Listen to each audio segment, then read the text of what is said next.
Madame Wilson n'avait jamais pris l'avion, alors une fois arrivée à l'aéroport, elle était vraiment désorientée, ne sachant pas où aller.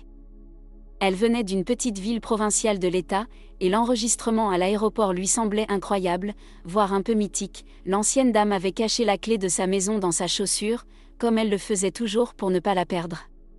Cependant, elle ignorait que les détecteurs de métaux du cadre de la porte réagiraient à cela.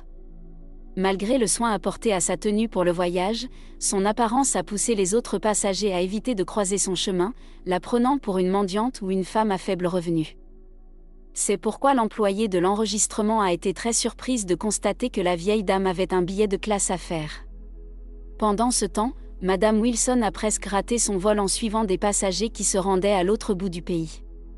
Ce n'est que grâce à l'aide d'un aimable employé de l'aéroport que la vieille dame a pu accéder à la zone de départ, où certains passagers attendaient déjà pour monter à bord de l'avion. L'homme a esquissé un sourire condescendant à Madame Wilson et l'a conduite à la porte indiquée sur sa carte d'embarquement, en lui conseillant d'attendre là pour ne pas se perdre à l'aéroport à nouveau. Pendant tout ce temps, la vieille dame tripotait nerveusement son sac à main, jetant de temps en temps un coup d'œil à sa montre.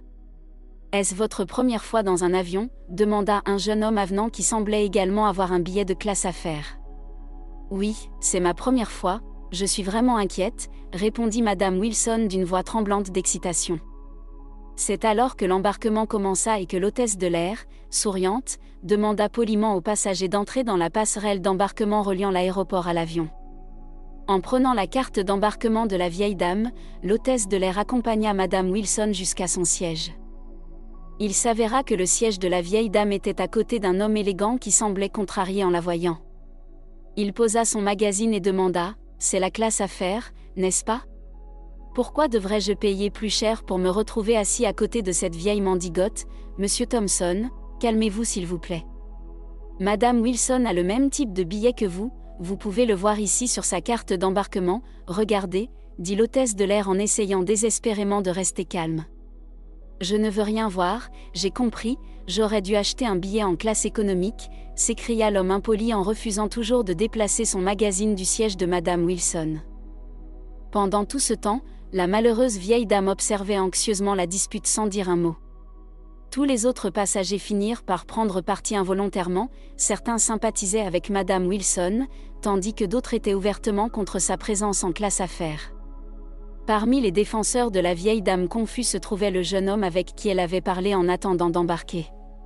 Refusant de tolérer le comportement odieux de l'homme, il décida de prendre la défense de la vieille dame. « Par pitié, bon sang. Madame Wilson est bien plus âgée que vous, et pourtant vous vous comportez de façon bien peu respectueuse en la laissant debout, alors que vous êtes confortablement installé dans votre siège après avoir entendu les paroles de Monsieur Thompson. » Celui-ci, visiblement gêné, s'est apaisé un peu, mais la tempête d'indignation parmi les passagers de classe affaires était déjà incontrôlable. Ne sachant pas quoi faire dans cette situation et comment reprendre le contrôle, l'agent de bord a lancé un regard suppliant à la vieille dame. Madame Wilson a réalisé qu'elle était involontairement devenue la coupable de ce scandale. Elle a soupiré tristement et a dit « Eh bien, peu importe, ne nous disputons pas. Je passerai en classe économique, et c'est tout. » Ses yeux se sont remplis de larmes lorsqu'elle a prononcé ces mots, comme si sa vie avait perdu tout son sens à cet instant. Sentant les regards accusateurs de plusieurs perdus à la fois, M. Thompson a décidé de reculer et de retirer le magazine du siège de Madame Wilson. « Asseyez-vous, Madame Wilson, c'est votre siège légitime, et vous l'avez payé en totalité, » a-t-il dit. Incapable de dire quoi que ce soit, la vieille dame s'est assise prudemment. Cependant, elle n'a pas remarqué qu'une vieille photographie aux bords usés était tombée de son sac alors qu'elle s'asseyait. Monsieur Thompson s'est penché pour ramasser la photo et a remarqué qu'un petit garçon y était représenté. « Cette photo doit certainement avoir beaucoup de valeur pour vous », a demandé l'homme en tendant la photo à sa voisine âgée.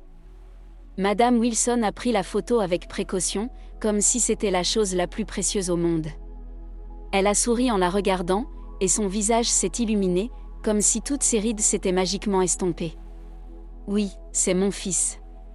Il est pilote, et il est en fait en train de voler en ce moment.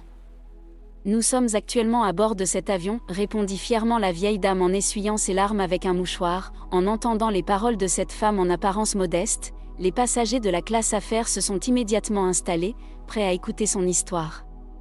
Dorothy Wilson a raconté qu'elle avait grandi au sein d'une famille pauvre avec 4 frères et sœurs. Ses parents, Kate et John Wilson, tenaient une petite ferme qui les aidait à ne pas mourir de faim en temps difficiles.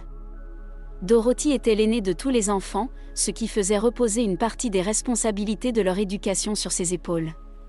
Peter, le plus jeune des frères, avait des problèmes mentaux et nécessitait des soins et une attention particulière.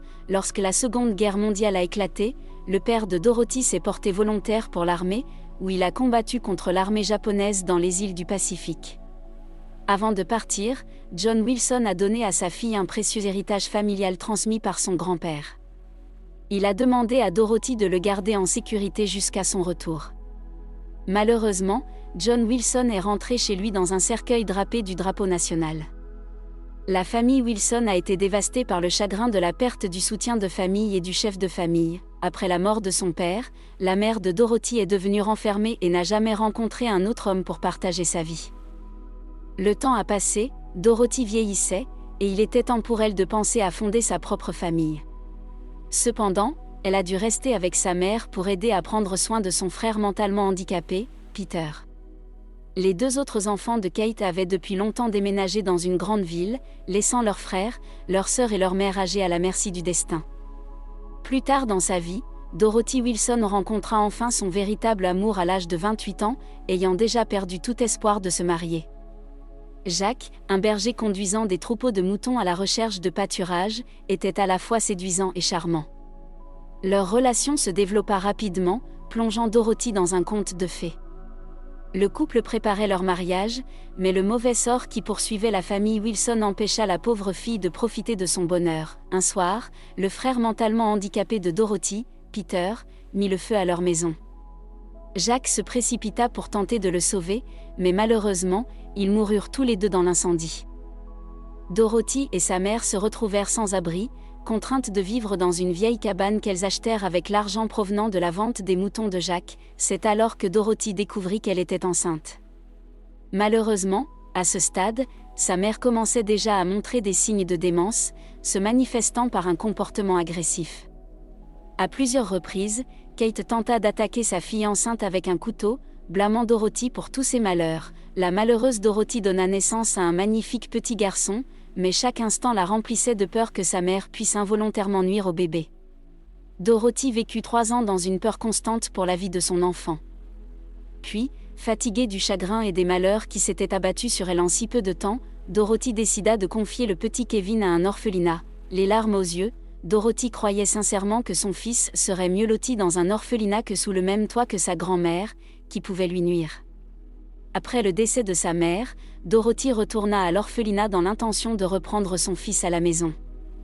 Cependant, la femme avait été informée que Kevin avait été adopté.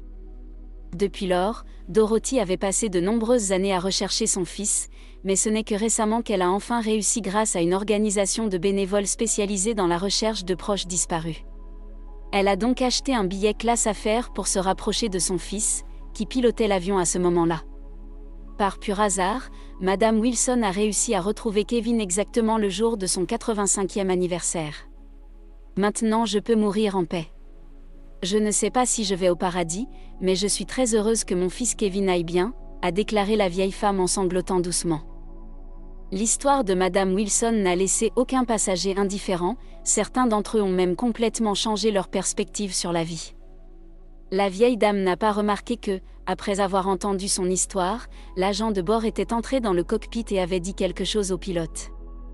Quelques minutes plus tard, une annonce a retenti dans l'interphone. « Chers passagers, c'est votre capitaine qui vous parle. Notre vol touche à sa fin, mais nos vies ne doivent pas en finir avec lui. Chacune de nos vies est faite de haut et de bas, mais cela ne signifie pas que certains d'entre nous sont plus chanceux que d'autres. Nous avons tous des opportunités dès notre naissance, et nos vies dépendent de la manière dont nous les utilisons. Sans commettre d'erreur, nous n'apprendrons jamais la joie du pardon. Par conséquent, nous ne devrions pas chercher les coupables quand il n'y en a pas, tout comme nous ne devrions pas nourrir de rancune envers ceux que nous pourrions ne pas être en mesure de comprendre. Et aussi, j'aimerais dire à ma mère qui vole avec nous aujourd'hui que je l'aime beaucoup et que je lui ai pardonné depuis longtemps. C'est une bonne personne et elle mérite d'être respectée. » Après les paroles du pilote, les passagers lui ont offert une ovation debout, heureux de voir que tout s'était si bien terminé lorsque l'avion a touché le sol. Madame Wilson a enlacé son fils pour la première fois en de nombreuses années, pleurant de joie. La vieille femme a remis à Kevin l'héritage en or qu'elle avait conservé tout ce temps. L'homme a soigneusement tenu le précieux héritage familial et a pleuré comme un enfant, incapable de contenir ses émotions. Il avait attendu toute sa vie ce moment. Il est essentiel de ne pas juger les gens sur leur apparence car elles ne reflètent pas leur véritable valeur ou personnalité. Apprenez à connaître les individus avant de porter des jugements hâtifs. Car chacun a son propre vécu et ses qualités uniques. Qu'avez-vous pensé de cette histoire ? Partagez vos émotions avec moi dans la section des commentaires. Merci d'avoir regardé la vidéo. Si vous l'avez aimée, n'hésitez pas de vous abonner, d'aimer, de partager et d'activer la cloche de notification pour recevoir nos nouvelles vidéos.